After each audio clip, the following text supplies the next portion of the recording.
Dave Meltzer, guys like that. What the hell does Meltzer know, a little puke? No! I really don't care what Dave Meltzer has to say. You know, this guy Meltzer is so knowledgeable of this industry. Why has he not opened his own territory, ran his own business? Because the first thing he would do would put himself on top, make himself the champion, and everybody on the net would hate his fucking ass. No! When did you You should have been a booker. What? You should have been a booker. Okay, all right. Well, yeah. I mean, you know everything about it. You should have been very successful. Not in this era. You're the most knowledgeable person I've talked to, almost in my life. Next time Vern calls me, I'm gonna tell him to go shut up. I don't want to talk to him anymore. I'm gonna talk to Dave Meltzer. All right. Listen, you know, it's just impossible to talk to you. Okay. You're like an awful lot of people that I've known in my lifetime, and I guess that must be like some people you've known. Yeah. I did it, and you wish you could. No. Internet writers and dirt sheet guys, were they your critics? No, I didn't care. Like I always said, if all those guys are such great wrestling minds, I mean, anybody can Monday quarterback. I just always thought that, you know, if you're so brilliant, why have you not, you know, Meltzer, why have you not booked it for a major? You know, those sheets had a lot of, you know, dud. You know, and it was every year it was like match of the year, you know, Abu Zago versus Napoleon in the Carokian Hall. Like, yeah, right. You fucking saw it when. You saw it from fucking Oakland? Fuck you.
Wrestling Network, welcome back to Meltzer Knows Best.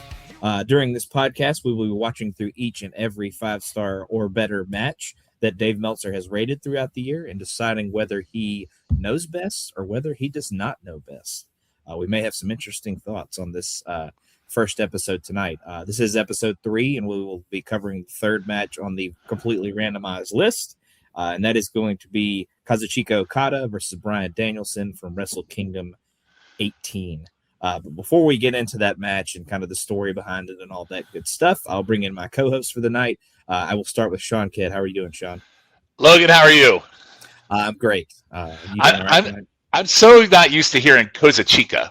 I'm used to Okada, but Kazuchika, how you said it was. Is that really how it's pronounced, Kazuchika? Kazuchika, but okay. Yes. I'm used to the Don Callis, so I never really translated Kazuchika when Don Callis does it on AEW. But no, it's good to be here. Obviously, we are still on this is our third episode, and we're still on that Japan run on the third episode. So I look forward to talking about this one tonight. Yeah, our Japan run won't end with episode 4 either, so we'll talk about that on the next one. But Keith Langston is also here from last time. Hey, what's going on, Logjam? How are you, buddy? Oh, I'm doing great. Looking forward to you saying Okada over and over again. So can he say Kazuchika? I think he said Kazuchika, actually. Wow, I haven't even said anything yet. I'm taking shots. Wait, Kazuchika. Hachi? No. Jesus Christ. It's Kazuhudaka Okada. How dare you? Cozumel Okada. Cozumel. Anyway. Cozumel Grand Cayman. All right, Logan, you better keep going. All right. Now that we've got the racist old men out of the way, we have my fellow youngin on the podcast, Scott Shifflett. How are you? Jesus Christ, that was a rough opening there for me, but I'm glad to be here. Yeah. You guys, we needed to bring the age down. Looks like an episode We of needed to get the media in a little GFA further. Live in here with the age, so Yeah. had to bring it down. Yeah. No, but glad to be here. This is a very interesting concept, Logan. I can't wait to watch some banger of matches. It's not going to be like roulette where we try to pick horrible matches. Well, at least I do. So it's nice and always nice to podcast with Shawn again, and I guess Keithy. But oh, thanks, buddy. Yeah. That is true. I do miss potting with Schiff, so that is a highlight for me for sure. So As per usual, I'm sure this pod will end with Shawn canceling it for you, Shift, like it usually does when y'all pod together. So, stop it. That's not true. That's not true. Oh man! All right. Well, like I said, we're talking about Bryan Danielson versus Kazuchika Okada from Wrestle Kingdom 18. This was considered a dream match at the time. It had actually already happened the previous year. At the previous year's Forbidden Door pay-per-view, Bryan Danielson came away with the win there. But both men really left that match worse for wear. I believe Bryan broke his arm during that match, so he came out of that one pretty hurt. And then he actually goes on throughout the later months of the year and actually suffers an eye injury. So during this match, he is wearing an eye patch. He had suffered an orbital bone fracture, I believe, in a match in like October. Who was it against? Do you remember? I can't remember. Wasn't it Anarchy in the Arena? That sounds right. I'll look it up when we kind of get into the after I go through it. They mentioned it during the match, but I forget who they said. I forget who it was that they said injured him. Yeah, after I do play-by-play and y'all are kind of giving y'all's thoughts, I'll look it up and make sure who it was. But like I said, Danielson won the. Okay, that's fine. Like I said, Danielson won the first match, so he actually challenges Okada again to this rematch because really Okada doesn't have any gripe in the fight. Like he beat him. He got beat the first time, so he can't really.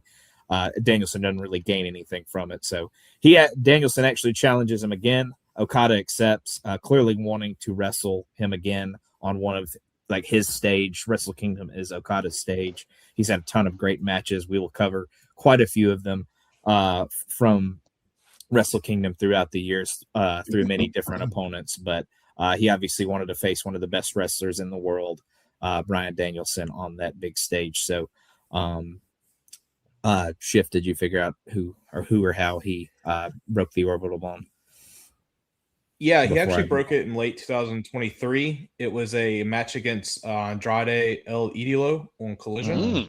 Okay. But yeah, and he just continued to compete because he's a lunatic. That he absolutely is. I think I actually need to go back and watch Daniel's AEW run because I think Brian, because I feel like I missed a lot of it. I know I watched it, but the memory of it's very faint because it seems like he always got his ass kicked or he got injured. So. Yeah, he did take quite a few injuries throughout the run for sure. But there's a couple of matches on this list that we'll go through throughout the years that are on there because I think he had obviously a match with Omega that was really good. He had the Iron Man match with MJF that I think we'll eventually get to. So, but yeah, it's definitely has a lot of bangers. But yeah, he does suffer quite a few injuries throughout the run as well. So, but I mean, obviously he's older. His body's kind of breaking down as it had in his WWE run as well. So, but like I said, we'll get to the match. It is once again Kazuchika Okada versus Bryan Danielson, Wrestle Kingdom 18. The two guys kind of soak in the admiration of the crowd to start things. They're both just kind of standing there as the crowd kind of just cheers both of them on. They then lock up and fight for position, but end up in kind of a stalemate. Danielson eventually gets top position and tries to lock in some holds and grinds his arms into Okada's face. To kind of grind away at it. Okada is able to get to a vertical base and lock in a standing arm lock. Danielson breaks out and again squeezes Okada's face with his forearms and then tries to lock in an arm submission, but Okada quickly escapes because he knows that Danielson wants to work on it. I think they had talked about him going into this match and he wants to break Okada's arm for some reason, obviously to get back at him. For breaking his arm in the previous match. So he kind of wants to focus on that. Back up, they get back into a test of strength. And while in it, they start trading forearms. Okada gets the best of things and then goes on to hit a running elbow. Danielson then goes to the corner, but again eats another running elbow from Okada.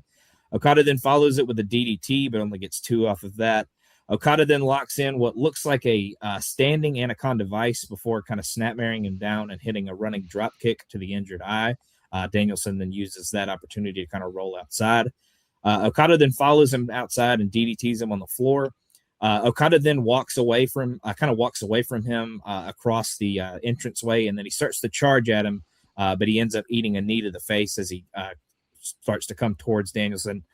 Danielson then starts attacking the arm again, slamming it into the ringside gate twice, and then snapping it over his shoulder multiple times. Back in the ring, Danielson continues to wrench the arm and unloads some strikes while holding the hurt arm behind his back. He hits a Northern Light suplex, but only gets 2 off of that. Danielson then bends the arm back and steps on it in a pretty brutal spot. He then pins the arm. Yeah, absolutely. He then pins the arm to his back and delivers knees into it before locking in a cross arm breaker and slowly continues wrenching it back until Okada gets to the ropes. Danielson then does some taunting kicks before putting him in the corner and then wrapping the arm around the middle rope. He then charges twice and delivers running kicks to the arm that's trapped. He then goes for a third, but Okada is back up with a big boot. Okada then picks him up for Danielson, only for Danielson to wiggle out and to deliver a kick to the bad arm. Okada then catches him on a charge and hits an air raid crash to his knee. Okada then gets him up and delivers a power slam before he goes to the top. Danielson is able to get him off with some brutal uppercuts, then delivers a top rope butterfly suplex. Danielson then locks in the label lock, but Okada is able to get to the ropes. They then end up on the apron, and Danielson unloads with some big kicks and strikes before Okada blocks a kick and delivers a tombstone on the hardest part of the ring. Back in, Okada toys with Danielson with some cocky boots to the face. He even rips the eye patch off and delivers some kicks to the injured eye. Okada then whips him to the rope and delivers a beautiful drop kick. Okada has one of the best drop kicks out there, so anytime you get to see one of those, it's special. He delivers another power slam and goes to the top and delivers a top rope elbow, but sells it because he hit it with the hurt arm, obviously. He gets back up, goes for the Rainmaker, but Danielson ducks and gets a crucifix pin, but only gets 2 on that. Danielson then delivers 2 brutal head kicks. He then locks him in a bit of a vice and starts hammering down elbows to the neck and shoulder area. Okada then, I said he is able to Okada ups because he kind of hulks up in this situation. So I said he Okada'd up and goes for another tombstone, but Danielson breaks out and hits the Psycho knee, only gets 2 off of that. He goes straight for the label lock off of that. Okada tries to roll out, but ends up in a pinning attempt, but he gets out of that as well. Danielson then is able to transition into a hold that resembles like kind of a combination of the label lock and the brutalizer that Pac does. It was kind of a submission I hadn't really seen before, but it was kind of a combination of the two. But again, Okada gets the ropes. Danielson then grabs both arms and starts stomping him on the head and neck. Danielson then goes back to an armbreaker submission, but Okada quickly rolls out of it and hits the Rainmaker, but he absolutely collapses in pain right after that. Both then back up and trade kicks until Okada lays in a big forearm to floor Danielson. Danielson then baits him into another label lock attempt, but Okada rolls out and starts raining down punches and forearms. Okada then delivers a German suplex and goes for the Rainmaker again, but Danielson kicks the arm away and delivers a devastating head kick. Okada then avoids the Psycho knee, but Danielson also spins out of another Rainmaker attempt and hits a rolling elbow. Danielson then connects with the Psycho knee and loads up another one with some yes chants, but misses. Okada just kind of moves out of the way. Okada then hits a kind of flailing Michinoku driver. He kind of doesn't really hit it all that hard, but he does hit the Michinoku driver. The Rainmaker is once again ducked. They then trade reversals for a bit until Okada hits another big drop kick. He then hits his version of the Attitude Adjustment, follows it with the Rainmaker, and that is enough for the win. So Okada gets revenge here and gets the big win on the Wrestle Kingdom stage. So Shift, since this is your first match with us, I'll go to you first. I'm sure this will probably lead to a lot of arguments between me and Sean later on, but as we do the podcast, not just tonight, boys and girls. But I absolutely love this match. I love the entrance with Okada coming out and the black light on the coat. I liked how they're starting out slow at the beginning with each man just standing on each other's graphs. Bryan Daniels. You could Bryan Danielson does scream out. Yeah. He screams out that he's going to break his fucking arm at one point. Mm-hmm, and that Northern Light suplex that you talked about is beautiful. And my note here legit says, what Bryan is doing to Okada's wrist right now is making me squeamish. Just disgusting them work that. I don't know how it didn't break his hand. I know like wrestling's supposed to, but it looked real rough. After Okada hit that tombstone on the hardest part of the ring, as my notes say, he was just kicking Bryan in the face repeatedly, which was disgusting. Him ripping off the eye patch and then using it, I think was nice psychology and nice work right there, because you attack, like, Logan, if me and you were fighting and you had like a broken arm, that's the first fucking thing I'm hitting. So I like that they were doing that as well. Also, I learned a lot of cool names for if anyone listens to Are You Smarter Than Vince Russo's WCW every other Friday here. I know none of the names, but them calling it the Busaku knee was awesome. And then like the label lock. But like, I love how like he was like Okada was fading, but he was able to get to the ropes because he's a giant human being. And I loved him doing the Rainmaker with the bad arm and still selling it. Like they're like working over spots that they both worked on, like with the arm and the eye, which I really liked. And I love like the nasty German, and then Bryan kicking the arm when Okada went for the Rainmaker. I really thought that was going to lead to the ending, and I really love the ending sequence as well. And I think with all this and like the working of the eye and the working of like Bryan wanting to say he wanted to break his fucking arm, I'm going 5 stars on this. I think Dave was right on this. Now I will say, Sean's probably going to speak to this. Sean, hope I don't steal your thunder. This is not the Okada we see on weekly AEW shows. This is the one we see sometimes on the pay-per-views, and I hope we see it with Takeshita. I know I mispronounced that name, but yeah, this was a banger match. This is the Okada that like I feel people talk about as one of the best ever with something like this. I loved every second of it. Spoiler alert, I watched this on a Friday. I was starting to fall asleep when I started it. I was like, I'm just forcing myself to watch this. I was wide awake by the end of this. It like brought me back to life. Yeah, gotcha. And you said Takeshita, right? You're good. So yeah, okay. he definitely is still capable of pulling this out, but he does get quite lazy in current day when he knows he doesn't have to really bring it all out or whatever. So Keithy, what did you think? I mean, I am gonna pretty much echo Schiff here on this. I fucking love this match. I thought this match was great. Christ. No, I thought it was great. The one thing that I thought was really odd was just that like that 10-minute mark where Okada brings Bryan out. First of all, he gives him the DDT on the outside, which I thought was freaking awesome.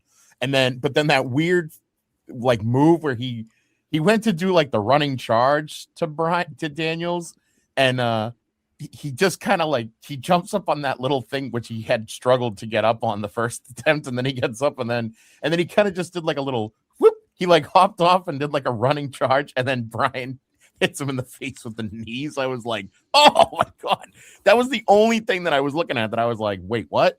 I didn't even catch the blacklight deal with the jacket, but it's because I watched you had given us this match on Daily Motion. It kept getting ads. My ad blocker wouldn't stop the ads, so I just downloaded it and watched it. So I have it saved on my computer. I have it saved on my computer now, and I am very grateful for that because I will probably watch this. I'll probably watch this match yearly. Like this might be a thing that I watch. That's why I texted you guys today and I go, I would take Daniel Bryan or Bryan Danielson any day of the week and twice on Sunday over Punk, because my God, he is stiff as shit in this match. Like it's so good to see. And I will admit I don't watch a ton of other like Okada matches and stuff like that, but I guess I can understand what you guys were saying about him kind of like phoning it in on the weekly AEW shows. I'm sure he does. I don't blame him though, because if this is him going full bore, yeah, he can phone in whatever the hell he wants to phone in. Yeah, like that's he was the match of like just I loved this. And the thing I loved too, there was like, yeah, Schiff had mentioned his drop kick, or you had mentioned his drop kick. Yeah. Dude, he does that friggin' drop kick. It's like 20 minutes into the match or so. So he looks like he's floating in the friggin' air before he hits Danielson on the it's like incredible. I was like, oh my God, that's amazing. And then he does that awesome elbow drop, which is just unbelievable. I thought it was so good. Shades of Randy Savage, and I know Sean's gonna hate that, but whatever. And then just like, and then Bryan Danielson coming back with like the kicks, like his yes kick, like kicking him in the face, like just unbelievable. And then there's that weird like submission hold arm vice thing that he had, that he has Okada in for like. It was almost like a surfboard, like a reverse. It was so friggin' awesome. And then he had him bent every which way. Yeah, and then Okada just basically like stretching for his life to get his foot on the rope. Like, dude, I was like, this is a fucking banger. 5 stars, absolutely, hands down, in my opinion, 5 stars in this match. Meltzer gets it right. It makes me want to now watch. Like, it's funny how Sean's talking about going back and watching Danielson's AEW run. This makes me want to start digging and finding more Okada matches. And I know we're going to watch enough Okada with this whole project, but goddamn, pal, this match I thought was great. I loved the ending sequence. And the thing I loved about this is that this was like, I think at the end of the day, this was just about 30 minutes, I think. It's 23 minutes. Yeah. It's 23 minutes. It was 23 minutes, right. Okay, so it was 23 minutes. That's perfect. That's a perfect amount of time. Like, I don't think it needed to be any longer. You might have been able to shave a little bit off. I don't know. I'll leave that to you two. But, like, this didn't need to go 45 minutes. It didn't need to go an hour. It didn't need to go anything. Like, it was perfect. This is a perfect match for, like, the perfect time for this kind of match. I thought it was great. I was really excited. Yeah, this was a banger, in my opinion. So I think Meltzer gets it right. All right. Yeah. So is Keith done with his verbal fellatio of the match? I should mention this one actually got 5 1/4. So, well, then I'll even say 5 1/4. Schiff, would you say 5 1/4? No, I don't break the rules. This just goes up to 5, except for Sandman versus. It's not even 5. You're both wrong. So nobody's wrong. Sandman versus Visible Stan, which was 7 stars. All right. Well then, okay. So then I'll stick with Schiff and I'll say 5. I mean, I just want to make sure Keith's 10-minute fellatio of the match is done. Are we done? Go ahead, Sean. Okay. Can I go now? Yes. I'm not going to destroy it. To be fair, listen.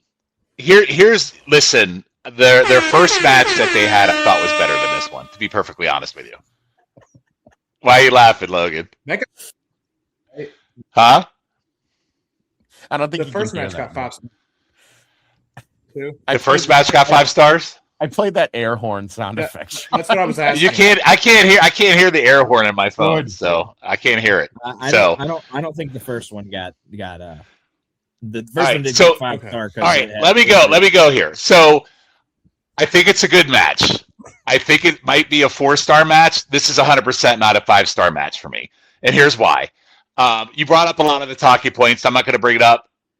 Here's my main problem with this match. I feel like Okada just kind of went through the best of Okada, kind of like, and you even brought up the ending of the match. I thought the ending of the match fell flat as shit. Like, I didn't get like the whole like attitude adjustment, the constant Rainmaker ducks. I'm so sick of like every Okada match I watch, the Rainmaker gets ducked 100 million times before he hits it, and it's stupid. That pose he does where they frame in and frame out, I'm kind of over that. Bryan Danielson, for me, felt like he was the driving force of this match. Like, the arm work he did, I love me some good limb work. Danielson was committed to destroying the arm. I thought it was great. Danielson screaming, I'm going to break his arm. I thought that was amazing. I thought some of the work and submissions you guys even brought up, how sick that kind of looked on his end. I thought that it looked great. Okada, for me, felt a little too Okada formula for me here. Like, you brought up his drop kick. For me, I felt like his drop kicks were slow-mo. I don't think his drop kicks are that great. Like, I don't know what you guys are watching for me. you brought up the knee that Okada went into. Okada literally, when he went into that knee, looked like he was moving at slow motion. Like, part of that could be is because of how tall he is, and Danielson's obviously shorter. But I didn't feel like Okada brought the fire for this match at all, like Bryan Danielson did. Bryan Danielson was great in this match. Okada for me was kind of meh. You brought up some of the stuff that was great. The DDT, the knee on the floor. I thought the tombstone on the apron was pretty great. I like the psychology of the match. The crowd treated it like it was a dream match spectacle. I thought that was good, but I thought the finish felt like anticlimactic. Like I felt like kind of came out of nowhere. You ducked all these like rainmakers, and all of a sudden I'm going to hit an attitude adjustment and then hit a rainmaker, and then Danielson just got pinned. I thought it was pretty anticlimactic. So way more impressed with Danielson and Okada. So I would go 4-star range. It doesn't even come close to 5-star for me. So that's just how I feel about it. And I think Okada actually brought the match down, and Danielson's the one that brought it up. So that's my take. Yeah, I mean, I agree that Danielson was the more impressive part of the match, but he's one of the best of all time, one of my favorites ever. So, yeah, I think his work was impressive enough. I also wouldn't go 5 stars. I would go 4.5, 4 3/4, somewhere in that range. I think it's close for sure. See, I don't think it's even close to 5. That's what's interesting to me. So, yeah, I mean, I somewhat get it. I do think Okada can get lazy in his more current day matches. Obviously, this one was a few years ago, but I do think he brought a little bit more fire than he does sometimes, kind of in modern day stuff. So no, on the TV, AEW TV, I find him to be worse, quite honestly. And as of this recording, he's getting a title match against Darby for the AEW World Title, and I'm really not looking forward to it, to be honest with you. So yeah, he'll probably bring the fire in that one a good bit. But can I ask if you have you guys seen the other 2 matches in the trilogy between him and Danielson?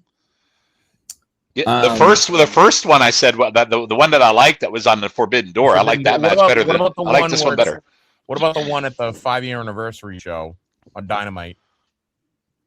I don't know if I remember that one. I don't know if I've seen that one. It's Bryan Danielson as the champ versus Okada as the Continental Champion. I don't know if I remember that one. I'm not sure I remember. I might not have seen it. So I'm just saying because I'm looking at them on like Cage Match, and the first one from Forbidden Door got 4 3/4, and then the other one, the last one, got 4 1/4.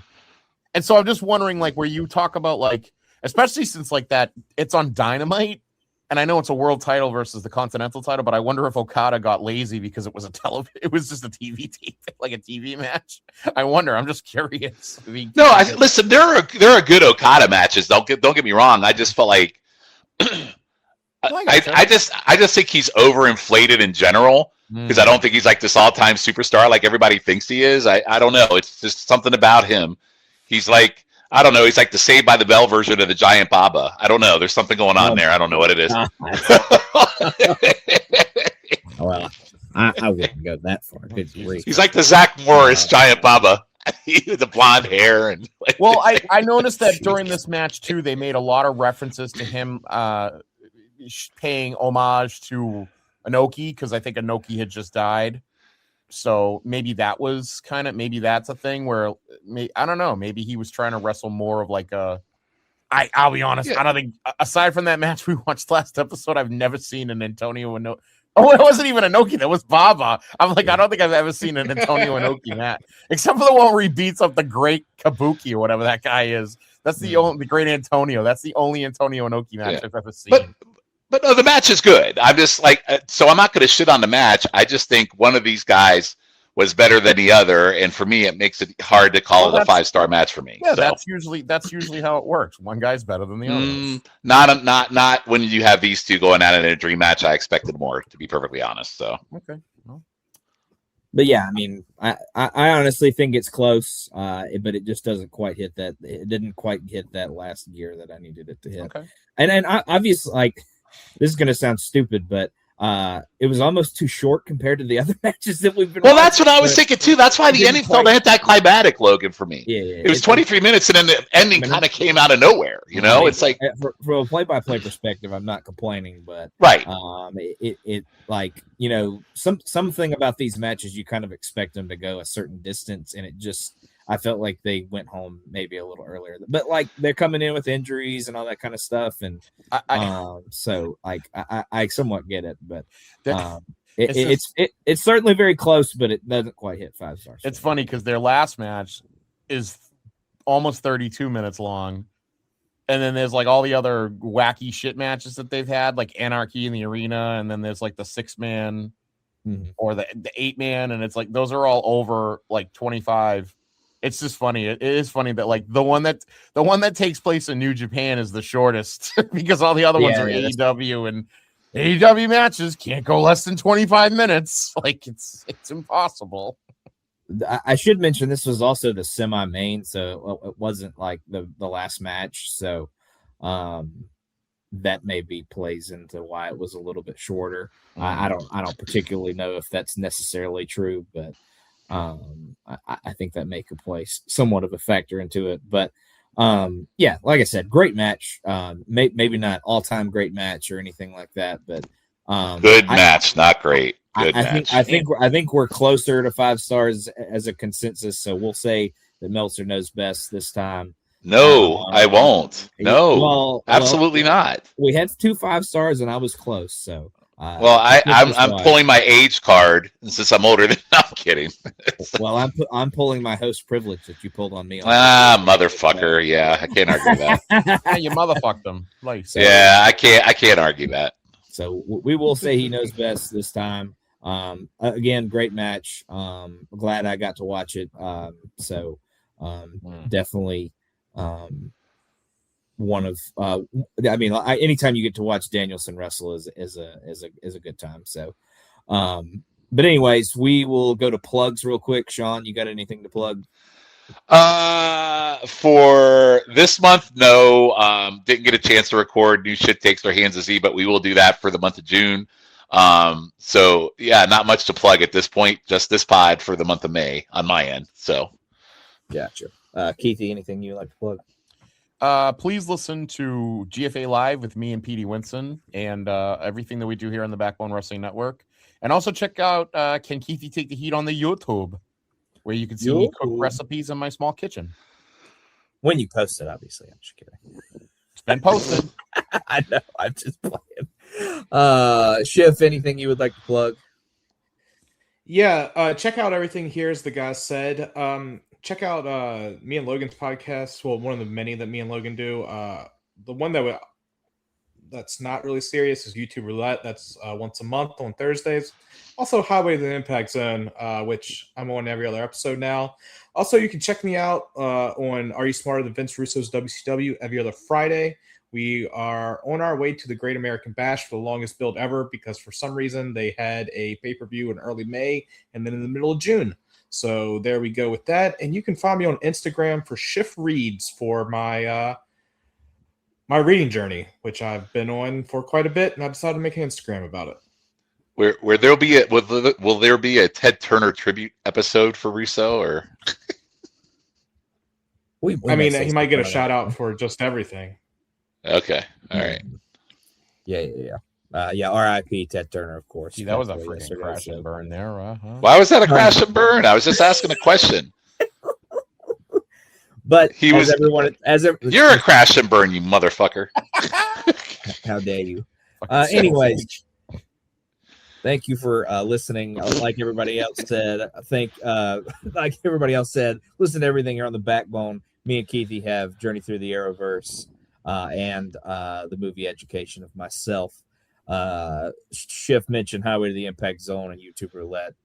Those are more zany than they are serious, as Schiff implied there for a little bit. But I also have Talking Docs on the North-South Connection. We're going through a natural disaster series right now, our season. Typhoon and earthquake? We may have a typhoon or an earthquake next. We don't know. Logan, can I say one other thing? Yeah, sure. I just want to say this because it made me think of it. So I think the most recent Clash of the Champions was on Clash of the Champions 13, which is a Dudu Kaka Clash of the Champions. But I will say that Matt Souza accompanied me on that show. And honestly, we turned a fucking Dudu Kaka into like an amazing episode, if I do say so myself. It was friggin' unbelievable. And it's all thanks to Matt Souza. He was unbelievable. So please, if you're a fan of Clash of the Champions, please go and listen, because it's the first one that I hit that I was really disappointed in the overall show. But the episode that we recorded was fantastic, in my opinion. So that's all. I just wanted to make sure I got that in there.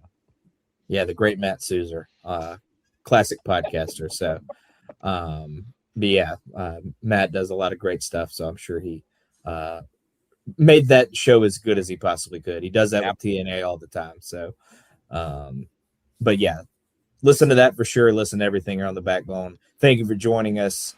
We will see you on the next one.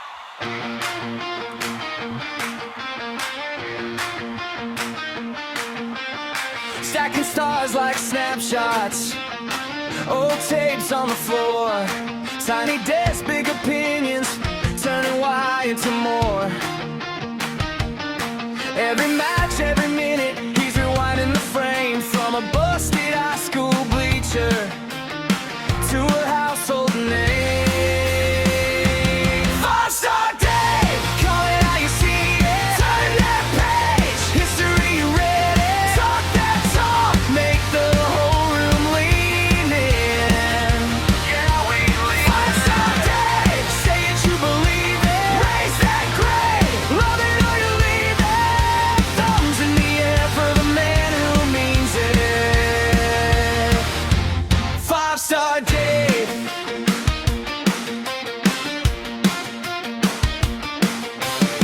Old school spiral notebook, scribble thoughts in the margins. Heart first, head on fire, never learned how to bargain. If it's good, it's a classic. If it's bad, it's exposed. Every truth, every tangent hits you right in the soul. 5-Star Dave, call it how you see it. Turn that page, history ready. Talk that talk, make the whole room lean in. 5-Star Dave, say it, you believe it. Raise that grade, love it or you leave it. Thumbs in the air for the man who means it. 5-Star Dave. Hey!